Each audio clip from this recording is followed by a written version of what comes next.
intaan axsaabta waa arrin aad iyo aad loo baahan yahay inaan ka fiirsanno sharcigan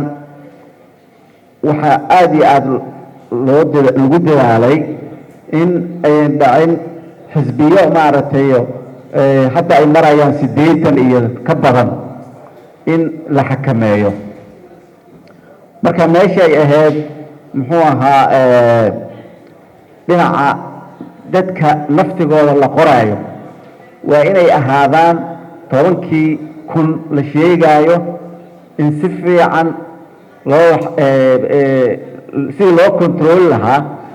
isla 10kaas laba xisbi saddex xisbi soo u tegi lahaayeen marka dhinaca mataqaanaayo controlka raggii oo ku shaqo leh identity mataqaanaa ID-na ma qabno waa in la kala hormariyaa ID-yaasha iyo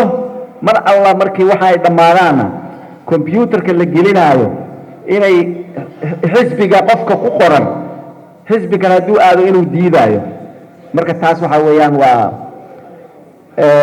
arrintii kale oo dhinaca maaragtay xisbiga maxay qabtaa oo haddii la yiraahdo dhinaca maaragtay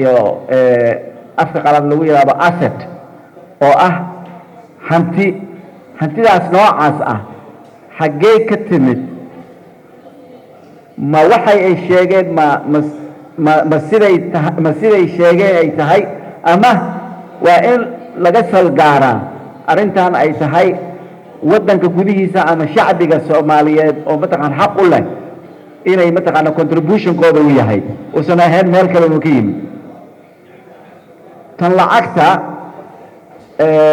haddii la yiraahdo 10,000 run weeyaan 10,000 way yar tahay isla markiina lacagta hadday 30 ahaato ama 2,000 ahaado goorma laga qaadaya haddii hadda laga qaadayo 80kaas xisbi imika ma 80kooda lacagta la qaaday xagee la kala mataqaanaayo marka dhinacaasna xoogaa waxaa maaragtay ama 30 ha laga qaado ama 40 ha laga qaado ama 2,000 ha laga qaado waa inay ahaataa wax mataqaanaayo auditing meeshii lagu controlaya lacagtaas oo in la ogaadaa intaasa contribution-ka waa